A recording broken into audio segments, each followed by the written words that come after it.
Water recreate होना शुरू हो जाता है, मतलब कोई बाहर आ रहा है। सबके सामने पार्क और सी रैंक का वो लड़का था। इससे बैक कंफर्म हो जाता है कि जरूर किमचू और उसकी टीम मेंबर्स हैं। बैक जानता है कि किमचू सबसे ज्यादा ताकतवर है, इसका मतलब वो जरूर बाहर निकलेगा। पर शॉकिंगली किमचू वहाँ नहीं है, बल्कि यहाँ तो सैंगिंग का अंदाजा सही निकला है, क्योंकि पार्क और उस सी रैंक के लड़के के पीछे जिनवू और जूही निकल कर आ रहे थे। अब इसी चीज से बैक बहुत ज्यादा हैरान हो चुका था, क्योंकि ये चारों ही वो हैं जो कि सबसे कम रैंक के थे। खैर यहाँ वो पार्क की बात नहीं कर रहा, लेकिन बाकी तीनों तो सबसे कमजोर ही हैं। वैसे जिनवू तो यहाँ से चुपचाप जाने लगा था, लेकिन बैक तभी उसके कंधे पर हाथ रखते हुए उसे रोकता है और पूछता है कि आखिर वहाँ क्या हुआ। जिनवू इस पर जवाब देता है कि ये चीज तुम अपने बचे हुए गिल्ड मेंबर से भी पूछ सकते हो। असल में पार्क और वो दूसरा सी रैंक वाला लड़का दोनों ही व्हाइट टाइगर गिल्ड से बिलोंग करते हैं। वही बैक को तो इस बात पर गुस्सा आ रहा था, क्योंकि जिनवू ने उससे इस तरह से बात की, जबकि वो एक एस रैंक हंटर है। लेकिन जिनवू भी यही पीछे पलटते हुए कहता है कि मैंने तुम्हारे 2 गिल्ड मेंबर्स को बचाया है, तुम्हें मुझे शुक्रिया कहना चाहिए, ना कि मुझसे इस तरह से बात करनी चाहिए। असल में बैक का बिहेवियर बहुत गुस्से वाला लग रहा था, मतलब वो ज्यादा ही एटीट्यूड दिखा रहा है, जिस वजह से जिनवू ने उससे इस तरह से बात की। खैर बैक को भी ये बात सही लगती है, इसलिए वो जिनवू से माफी मांग लेता है और उसके बाद जिनवू और जूही कार में बैठकर वहाँ से चले जाते हैं। वैसे अभी बैक का पूरा फोकस जिनवू पर आ चुका था। वो पार्क से पूछता है कि आखिर ये लड़का है कौन और इतना एरोगेंट क्यों है, जिस पर पार्क कहती है कि शायद वो इतनी बड़ी आर्मी से लड़कर थक चुका होगा, क्योंकि वहाँ उसी ने उनकी जान बचाई है। वो बताती है कि जिनवू एक अच्छा दिल वाला लड़का है और शायद थक चुका है, इसलिए उसका बिहेवियर बदल गया। हालांकि अभी बैक जिनवू में कुछ ज्यादा इंटरेस्ट हो चुका है, इसलिए वो कहता है कि जिनवू मुझे अपने गिल्ड में चाहिए। इतना कहकर वो वहाँ से चला गया था। इसके बाद सीन चेंज होकर यहाँ जिनवू और जूही पर आता है, जो कि जूही के घर पहुंच चुके हैं। जिनवू उसे यहाँ ड्रॉप करता है और गुड बाय बोलता है, जिस पर जूही भी गुड बाय बोलती है और कहती है कि हम फिर मिलेंगे, और फिर जिनवू वहाँ से निकल जाता है। अभी कार की क्लॉक में जिनवू देखता है कि उसे उस जगह पर आधा दिन बीत चुका है, लेकिन जिनवू ने भी वहाँ मेहनत बहुत की थी, क्योंकि वो एक पूरी एल्फ स्लेयर की आर्मी को खत्म कर आया है। पर अभी वो बहुत ज्यादा डिसअपॉइंट था, क्योंकि उसे वहाँ से काम की चीज नहीं मिली। उसे बस वहाँ बरूका का एक डैगर मिला, जो कि उसे नहीं लगता कुछ ज्यादा कीमती चीज है। असल में वहाँ हुआ ये था कि जिनवू ने कोशिश की बरूका को अपना एंड्रॉइड जनरल बनाने की, लेकिन जिनवू के वो 3 मौके बरूका पर काम नहीं आए। जिनवू ने वो तीनों बार अराइस वर्ड का इस्तेमाल किया, लेकिन इसका कोई फायदा नहीं हुआ। शायद इसका रीजन ये था कि बरूका कुछ ज्यादा ही स्ट्रॉन्ग था, इसलिए अराइस वर्ड बरूका पर कंट्रोल नहीं कर पाया। वैसे वापस घर जाकर जिनवू सोच रहा था कि ये 3rd टाइम था जब उसने किसी ह्यूमन की जान ली हो। खैर सीन इसके बाद अगले दिन पर शिफ्ट होता है। हम देखते हैं कि जिनवू से मिलने अभी जिनहाओ आया हुआ था, क्योंकि वो जिनवू को एक मिशन पर ले जाना चाहता है।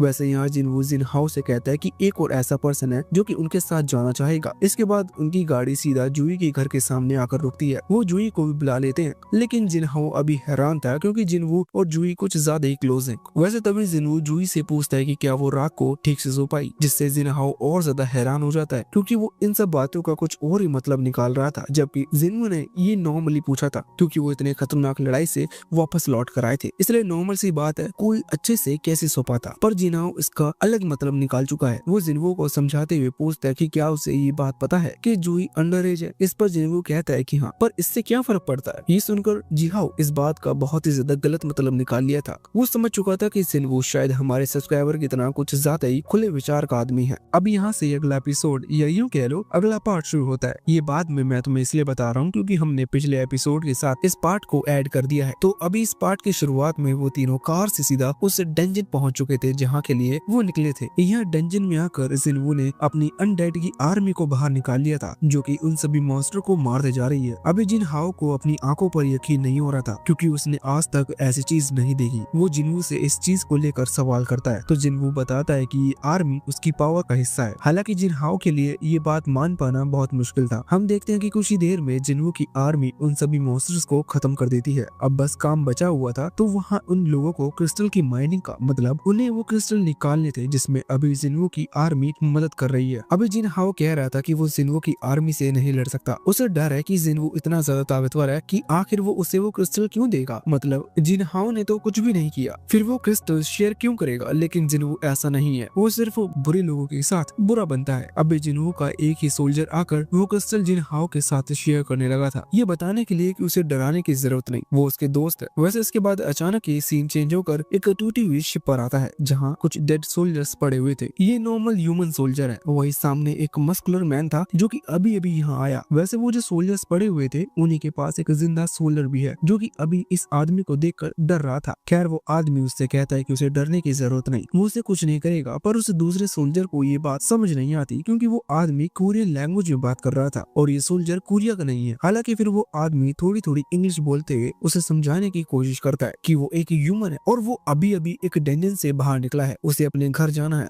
खैर मुझे तो इस आदमी के बारे में डिटेल पता है, लेकिन अभी मैं ये चीज तुम्हें नहीं बताऊंगा वरना तुम्हारा मजाक खराब हो जाएगा। सीरीज में हम आगे इसके बारे में अच्छे से जानेंगे। अभी के लिए एक बार फिर से सीन चेंज हो चुका था और अब सीन वापस जिनवू और जिन हाओ के पास पहुंच चुका है, जो कि अब एक रेस्टोरेंट में बैठे हुए हैं। यहाँ वो पार्टी के लिए आए थे, मतलब नॉर्मल सेलिब्रेशन के लिए, क्योंकि इन लोगों ने टोटल 19 मिशन पूरी कर लिए हैं। अब मैं बता दूं कि ये 19th मिशन ये पूरा कर रहे थे, ऐसा वो जिन हाओ के कारण कर रहे थे, क्योंकि इन मिशंस को पूरा करने के बाद अब जिन हाओ फाइनली गिल्ड रजिस्ट्रेशन के लिए फॉर्म फिल कर सकता है। एक बार वो बस गिल्ड मास्टर बन जाए तो वो फाइनली अपने फादर के साथ नेगोशिएशन कर पाएगा अपने बड़े भाई को लेकर। असल में ये चीज हमने सीजन 1 में भी देखी थी कि जिन हाओ के जो फादर हैं उनका एक बड़ा बिजनेस है जिसमें मेजर जो पार्ट है वो जिन हाओ के बड़े भाई का है, लेकिन उसके जो डिस्कशन है वो बहुत गलत है और जिन हाओ को वो पसंद नहीं है। इसी वजह से जिन हाओ चाहता है कि उस कंपनी की जिम्मेदारी जिन हाओ को मिले, लेकिन इसके लिए उसे खुद को साबित करना होगा। इसी वजह से उसने जिनवू के साथ हाथ मिलाया और ये मिशन क्लियर करे, जिससे वो एक गिल्ड मास्टर की पोजीशन को पाकर अपने फादर से कम बात करने जितनी इज्जत तो कमा पाए। अभी उसने इतनी इज्जत कमा ली है, मतलब अब बस फॉर्म फिल करना है जो कि आराम से पास हो जाएगा। हालांकि तभी जिनवू कहते हैं जब तक जिन हाओ ये सब कर रहा है तब तक के लिए वो कहीं जाना चाहता है, मतलब जिनवू अभी ट्रैवल करने की बात कर रहा था। खैर असल में जिनवू उसी डेंजन में जाने वाला है जहाँ उसे इग्रिस मिला था, लेकिन अभी के लिए वो जिन हाओ को कंफ्यूज करना चाहता है, इसलिए उसकी वो ट्रैवल की बात कर रहा था। खैर जिन हाओ जिनवू की बात सुनकर थोड़ा सा दुखी हो जाता है क्योंकि जिन हाओ को लगता है कि जिनवू उससे पीछे छुड़ाना चाहता है। वो सोचता है कि जिनवू बहुत ताकतवर है, इसलिए वो जिन हाओ जैसे लड़के के साथ क्यों ही रहेगा। अभी जिन हाओ ने थोड़ी पी भी रखी थी, इसी वजह से वो कहने लगता है कि कुछ भी हो, लेकिन जिनवू उसके बड़े भाई से तो बहुत ही अच्छा है। वो अपने बड़े भाई के बारे में बताता है कि उसने कभी जिन हाओ को अपने छोटे भाई की तरह ट्रीट नहीं किया, बल्कि जिन हाओ ये भी नहीं कह सकता कि उसका कोई बड़ा भाई भी है, क्योंकि ना ही वो ज्यादा मिलते हैं और अगर मिलते भी हैं तो उसके बड़े भाई का बिहेवियर वैसा नहीं होता जैसा एक भाई का होना चाहिए। वो बोल रहा था कि काश तुम मेरे बड़े भाई होते। जिनवू सोचता है कि सच में जिन हाओ बहुत हर्ट है, इस वजह से जिनवू कहता है कि ठीक है तो आज से तुम मेरे छोटे भाई हुए। ये बात सुनकर जिन हाओ बहुत ही खुश हो गया था। वैसे इसके बाद सीन चेंज होकर वापस उस मिस्टीरियस मैन पर आता है जिसे अभी जेल में बंद कर लिया गया है। मतलब इस आदमी ने उस सोल्जर पर हमला नहीं किया था, लेकिन उन्हें लगा कि ये खतरनाक है और ये एक डेंजर से बाहर निकला है, इसी कारण से उन्होंने इसे जंगल में बंद कर लिया। साथ ही इन्होंने इसके हाथ भी बांध दिए हैं। असल में जो इन्वेस्टिगेटर्स थे उन्हें पता चला कि आदमी 10 साल पहले एक डेंजन में कैद हो गया था और अब 10 साल बाद अमेरिका के एक डेंजन गेट से बाहर निकला है। जबकि ये जिस डेंजन में कैद हुआ था वो डेंजन अमेरिका से बिलोंग नहीं करता, मतलब वो डायरेक्ट वहाँ से यहाँ तक आ गया। अभी इन्हें ना ही इस चीज के बारे में पता है और ना ही इस आदमी के बारे में, इसी वजह से वो इस पर इतनी जल्दी भरोसा नहीं कर सकते और आगे की इन्वेस्टिगेशन के लिए उन्होंने एक एस रैंक हंटर को बुलाया है और ये एस रैंक हंटर और कोई नहीं बल्कि डोंगसुक है। वैसे आखिरी चीज जो इन्हें पता चलती है वो इस आदमी का नाम इवान है। वैसे इसके बाद अब सीन चेंज होकर वापस यहाँ जिनवू के पास आता है जो कि अभी तैयारी कर रहा था वापस उस डीमन कासल की तरफ जाने की। जब वो तैयार हो रहा था तब उसकी बहन जिना उससे पूछती है कि वो कहाँ जा रहा है। जिनवू कहता है कि वो कहीं घूमने जा रहा है। जिना कहने लगती है आखिर वो किसके साथ घूमने जा रहा है, जिस पर जिनवू कहता है कि दोस्तों के साथ। खैर अगले सीन में जिनवू उस डीमन कासल के सामने आ चुका था। जिनवू कह रहा था कि जब वो पिछली बार यहाँ आया तब तो वो सिर्फ 20वें लेवल पर था, जबकि अब उसका लेवल करीबन 3 गुना बढ़ चुका है। इसका मतलब ये उतना ज्यादा मुश्किल नहीं होगा, लेकिन वो ये बात जरूर जानता है कि उसका जो सिस्टम है वो उसी हिसाब से उसे चैलेंज देता है जिस हिसाब से वो स्ट्रॉन्ग बन पाए। मतलब पक्का ये चीज मुश्किल तो जरूर होगी। खैर जिनवू ने फैसला कर लिया था कि वो पीछे नहीं हटने वाला, क्योंकि उसका फाइनल गोल है वो एक लिक्विड ऑफ लाइफ जिससे वो अपनी मदर को ठीक कर सकता है। इसलिए और कुछ सोचने का ऑप्शन ही नहीं है। वो अभी डीमन कासल के अंदर एंटर कर रहा था जहाँ उसे सिस्टम से एक मिशन मिलता है जो था 10,000 डीमन सोल को कलेक्ट करने का मिशन। जिनवू सोच रहा था कि क्या सच में इस कासल के अंदर उसे 10,000 डीमन सोल मिलेंगे, मतलब सच में क्या अंदर इतने सारे मॉन्स्टर होंगे। खैर जो भी हो उसने तो अपना वेपन निकाल लिया था और वो आगे बढ़ गया था। तभी सीन चेंज होकर जिनहाओ पर आता है जो कि फाइनली अपने फादर से बात करने के लिए पहुंच चुका था। वो अपने फादर से वही बात कर रहा था कि जो कंपनी है उसका इंचार्ज उसके बड़े भाई के बजाय जिनहाओ को बनना चाहिए, क्योंकि उसके बड़े भाई की इंटेंशन ठीक नहीं है। वैसे भी वो दूसरे किसी हंटर को उनकी जो कंपनी है उसमें लीड रोल देने का सोच रहा है जो कि गलत होगा। अभी जिन जिनहाओ जो बात कर रहा था वो कंपनी के फायदे की थी। इस वजह से उसके फादर को भी इस चीज पर थोड़ा सा सोचना पड़ता है। वैसे उसके फादर को ये चीज पता है कि आजकल जिनहाओ किसके साथ टाइम स्पेंड कर रहा है, मतलब जिन्वू के साथ। और उन्होंने जिन्वू की जब इन्फॉर्मेशन निकाली तो उन्हें पता चलता है कि अभी तक जो लेटेस्ट जितनी भी कंट्रोवर्शियल इवेंट्स हो रहे हैं सब में जिन्वू का नाम है। और सिर्फ नाम होना ही मेन बात नहीं है, बल्कि उन सारे कंट्रोवर्शियल इवेंट्स के बाद भी जिन्वू जिंदा बचा है, ये मेन बात है। इसी वजह से वो स्पेशल है। खैर अभी जिन्वू ने 19 रेड में जिनहाओ की मदद की है। इस वजह से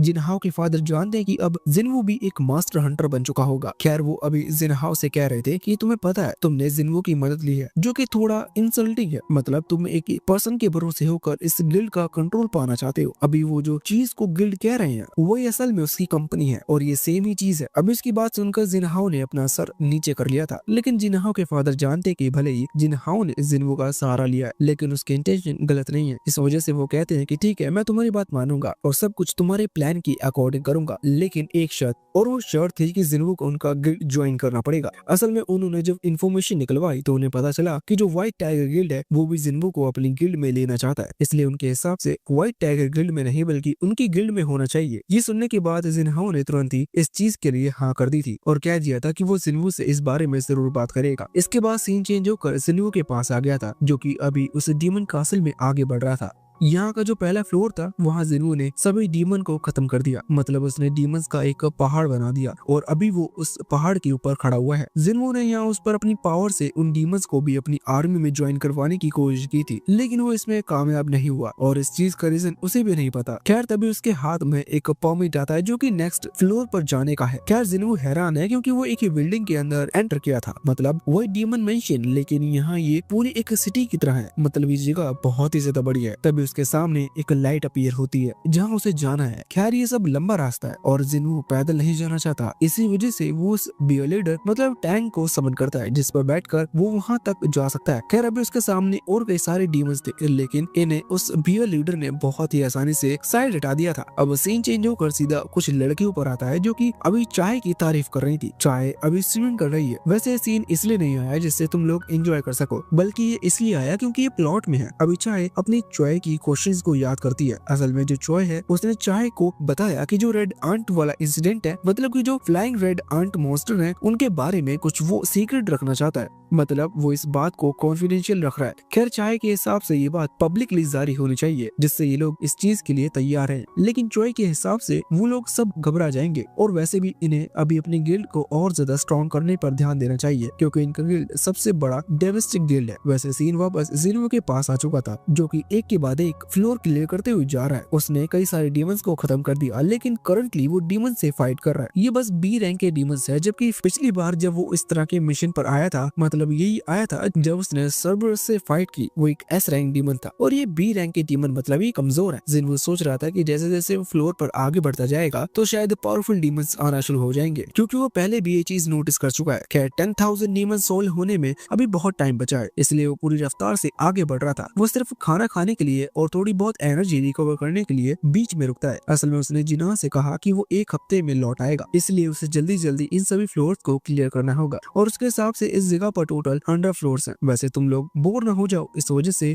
यहाँ से जो एपिसोड है वो बहुत ही जल्दी फास्ट चलता है। हमें दिखाया जाता है कि जिन्वू ने बहुत ही तेजी से 10,000 डीमन सोल कलेक्ट कर ली थी, मतलब उसने 10,000 डीमन सोल को खत्म कर दिया है और अब फाइनली वो मेन बॉस के सामने है। ये बॉस था, इसका नाम था वाल्कन और मेन बात ये है कि इसका जो नाम है जिन्वू की स्क्रीन पर अपीयर हुआ, वो रेड कलर में अपीयर हुआ, मतलब ये थोड़ा सा डिफिकल्ट टारगेट है, इसी कारण से उसका नाम स्पेशल हाईलाइट कर जिन्वू के सामने आया। वैसे अभी कुछ सेकंड्स के लिए सीन चेंज होकर वहाँ जिन्वू के घर के सामने आता है जहाँ अभी सैंगमिन आया हुआ था। वो जिन्वू से किसी बारे में बात करना चाहता है, जिन्हा से उसे पता चलता है कि जिन्वू घर पर नहीं है, वो किसी ट्रिप के लिए गया है और उसने कहा था कि वो एक हफ्ते में लौट आएगा। खैर अभी ट्रिप का नाम सुनकर सैंगमिन थोड़ा सा हैरान था क्योंकि नॉर्मल सिटी में ना ही डेंजन ओपन है और ना ही किसी रेड की उसे खबर मिली है जिसके लिए जिन्वू जाए। और आखिरी बार भी जिन्वू को सिटी के बीच देखा गया था, जिसके बाद से वो गायब है, इसलिए वो अभी हैरान है कि ना जाने जिन्वू कहाँ गया होगा। खैर सीन वापस जिन्वू पर आ गया था। हम देखते हैं कि अभी उसने अपनी एनर्जी को बाहर निकाल लिया था। वो अपनी आर्मी को समझाता है कि उन्हें सामने खड़ी वाल्कन की आर्मी से फाइट करनी है और जिन्वू खुद वाल्कन से लड़ेगा। जिन्वू के इतने कहने के बाद वहाँ वॉर शुरू हो चुकी थी और वाल्कन अपनी जगह पर ही है और जिन्वू भी अपनी जगह पर खड़ा हुआ है। वैसे जिन्वू ने कई सारे डीमंस को खत्म किया, जिस वजह से जिन्वू को कई सारे पॉइंट्स मिले थे, बीच में वो कई सारे एक्सरसाइज मतलब कि जो टास्क उसे मिलते हैं वो कर चुका है, इसलिए उसे जो पॉइंट्स मिले हैं उसने उन्हें अपनी इंटेलेक्चुअल मैजिक एबिलिटी में ऐड किया है और साथ ही इसी तरह की कुछ स्किल में जिनकी वजह से उसकी माना कैपेसिटी जैसी पावर बढ़ चुकी है। इसका मतलब वो और ज्यादा अच्छे से अपनी आर्मी को कंट्रोल कर सकता है। ये प्लॉट का हिस्सा था, इसलिए मैंने तुम्हें ये सब बताया। अभी क्ले जिन्वू सामने वॉल्कन को देखता है जो कि अपनी ही जगह पर खड़ा हुआ है। वॉल्कन का साइज बहुत ही ज्यादा बड़ा है, इसका मतलब वो ज्यादा तेज नहीं होगा, लेकिन यही सोचना जिन्वू की भूल थी, क्योंकि जिन्वू ने जैसे ही एक बार अपनी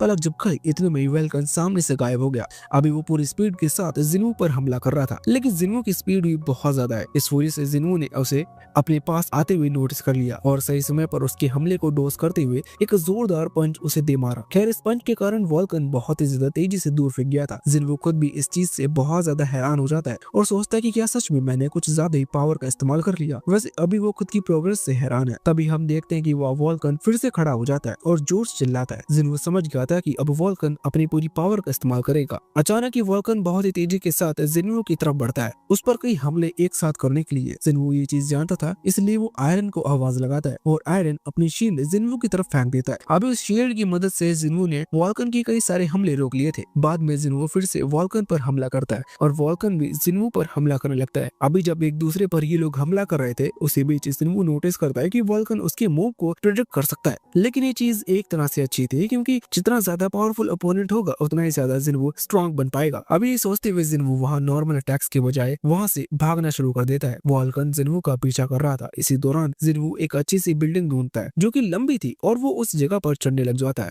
वॉल्कन का पूरा फोकस जिन्वू पर था और साथ ही उसके हमलों पर। इस वजह से उसने वो सामने बड़ी सी बिल्डिंग नहीं देखी और बिल्डिंग से जाकर टकरा गया। जिन्वू जो कि अभी बिल्डिंग पर ऊपर की तरफ जा रहा था, जैसे ही वॉल्कन उस बिल्डिंग से टकराया तो उसने वहीं रुककर नीचे जंप कर दिया और अपना वेपन निकालते हुए वॉल्कन की गर्दन काट दी। इससे वॉल्कन मारा जा चुका था। वॉल्कन के मरने के लिए जिन्वू को एक आइटम मिला जिसका नाम वर्ल्ड ट्री फ्रेगमेंट। खैर इसके बाद हमें थोड़ा बहुत पता चलता है। इससे पहले ही सीन चेंज होकर वापस ईवान पर आ गया था, जिससे डोंगसुक मिलने पहुंच चुका है। डोंगसुक को बताया गया था कि ईवान एक मैजिकल बीस्ट है जो कि एक डंजन से बाहर निकला है और ये मैजिकल बीस्ट बात भी कर सकता है। डोंगसुक ईवान से मिलने नहीं चाहता था, पर ये उसके काम का हिस्सा है। असल में डोंगसुक तो वहाँ और जिन्वू से बदला लेना चाहता है। जिन्वू जो कि डोंगसुक के हिसाब से ऑलरेडी रेड गेट इंसिडेंट में मारा गया है, इसलिए उसकी तो फिक्र उसे नहीं है, बस उसे जिन हाउस से बदला लेना है। इसलिए उसका मजा खराब हो गया। इसी कारण से वो अभी जो काम है वो जल्दी जल्दी खत्म कर वापस लौटना चाहता है। यहाँ वो ईवान से कहता है कि अगर वो मैजिकल बीस्ट है तो उसे एक्सेप्ट कर लेना चाहिए।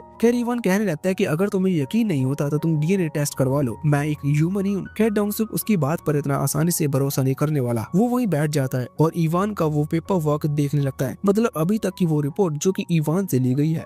वैसे जब डोंगसुक वो सब देख रहा था तभी ईवान कहता है कि क्या मैं तुमसे एक क्वेश्चन पूछ सकता हूँ, जिस पर डोंगसुक तुरंत ही मना कर देता है। पर ईवान फिर भी पूछता है और कहता है कि इंसानों ने डंजन्स और इस पावर के बारे में कितना सीखा है। अगर उसके क्वेश्चन में थोड़ा सा सिंप्लीफाई कर बताऊं तो वो बस यह पूछ रहा था कि आखिर इंसानों ने जो मैजिक बीस्ट है और साथ ही वो डंजन्स जिनके अंदर उन्हें जो चीज मिल रही है उनके बारे में कितनी चीज पता है। ये सिर्फ नॉलेज की बात थी। खैर डोंगसुक को ये क्वेश्चन ही समझ नहीं आता, इसलिए वो कहने लगता है कि आखिर तुम क्या कर रहे हो। जिस पर ईवान कहता है जो मॉन्स्टर और जो खतरे हैं जो कि अभी ह्यूमंस देख पा रहे हैं, ये सिर्फ असली खतरे का 0.1 या फिर 2% होगा, क्योंकि असली तबाही कुछ और ही है। खैर डोंगसुक उसकी बात पर वैसे भी यकीन नहीं कर रहा था, लेकिन फिर भी वो जवाब देता है इस वजह से कि इस वर्ल्ड में कई सारे लोग हंटर्स बन चुके हैं और अब हमारे पास इतनी पावर है कि कितना भी बड़ा खतरा आ जाए हम उसे रोक सकते हैं। खैर ईवान को ये बात फनी लगती है। वो कहता है कि नंबर्स मैटर नहीं करते, क्योंकि आखिर में जब वो खतरा सामने आएगा तो यही लोग उस खतरे की तरफ से हमसे लड़ेंगे। खैर ईवान जो भी अभी कह रहा था वो डोंगसुक को समझ नहीं आ रहा था। अभी डोंगसुक तो उस पेपर को देख रहा था जहाँ उसे पता चलता है कि ईवान की ऑलरेडी शादी हो चुकी है और उसके 2 बच्चे भी हैं। इस वजह से वो हैरान था और कह रहा था कि आखिर एक मैजिकल बीस्ट के वाइफ और 2 बच्चे कैसे हो सकते हैं, मतलब हो तो सकते हैं लेकिन एक ह्यूमन वाइफ और 2 ह्यूमन बच्चे कैसे हो सकते हैं, और अगर वो भी इसके बच्चे हैं तो वो भी मैजिकल बीस्ट होंगे। क्या फिर वो डोंगसुक ईवान से उसके बच्चों के बारे में पूछता है। पहला नाम जो कि ईवान ने बताया था वो था जिन्वू का नाम, जिसे सुनकर डोंगसुक थोड़ा सा हैरान था, पर वो ईवान को बताता है कि उसका बेटा मारा जा चुका है। खैर ईवान को इस बात पर बिल्कुल भी यकीन नहीं होता कि ये चीज मैं खुद जिन्वू से मिलकर पूछ लूंगा। अभी डोंगसुक बोल रहा था कि बिल्कुल तुम ये चीज चीज खुद उससे मिलकर पूछ लेना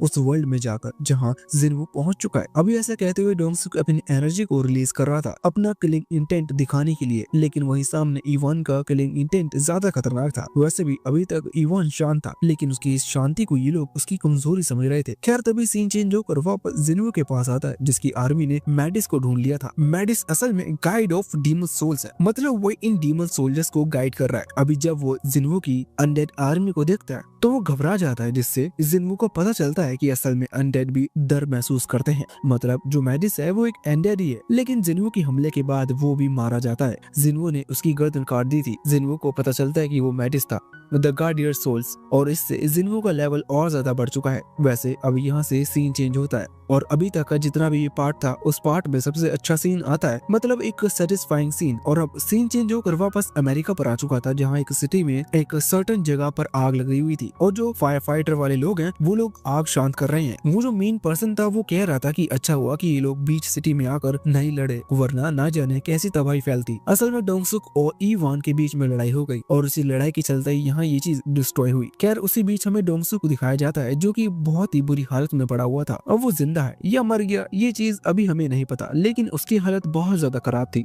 इसी सेटिस्फाइंग सीन के बाद सीन एक बार फिर से सीन चेंज हो गया था और वापस जिन्वो पर आ गया, जिसने और कुछ फ्लोर्स क्लियर कर लिए थे। मतलब उसने कई सारे फ्लोर्स के बॉसेस को खत्म कर दिया और अब वो 75 फ्लोर पर पहुंच चुका है। खैर इस फ्लोर को क्लियर करने के बाद जिन्वो देख रहा था कि उसके पास जो खाने की सप्लाईज थी वो खत्म हो चुकी हैं, क्योंकि उसने सोचा नहीं था कि उसे इतना ज्यादा टाइम लगेगा। खैर फिर भी ये चीज वर्थ इट थी, क्योंकि 75 फ्लोर तक पहुंचने से उसका लेवल बहुत ज्यादा बढ़ चुका है। साथ ही उसे कई चीजें मिली, जिससे कि अभी हाल ही में उसने जिस डीमन को हराया उससे एक नेकलेस मिला और साथ ही एक दूसरे डीमन से एक ईयरिंग, जो कि देखने में तो इतनी कूल नहीं है, लेकिन इनकी खासियत है कि जिन्वो जब इन्हें अपने स्टेटस में ऐड करता है तो वो इससे उसकी एबिलिटी में 5-5 पॉइंट्स ऐड हो जाते हैं। वैसे जहां उसने इन चीजों को ऐड किया वहीं पर एक खाली जगह, मतलब थर्ड आइटम की खाली जगह, मतलब जिन्वो को अभी एक बॉस और हराना होगा, तब उसे वो सेकंड आइटम मिलेगा, जिसके बाद वो इस जगह की इन्वेंटरी में लेवल 2 पर पहुंच पाएगा। खैर इसके बाद हमें शायद आगे ज्यादा अच्छे से जानने के लिए मिले। अभी के लिए जिन्वो अपनी पूरी चीज चेंज करने लगा था, जैसे कि एक गोल बॉल जिससे वो फायर पावर को बढ़ा सकता है, अपनी आर्मी की फायर पावर, और साथ ही उसे एक लूट बॉक्स मिला जो कि एक कर्स लूट बॉक्स है।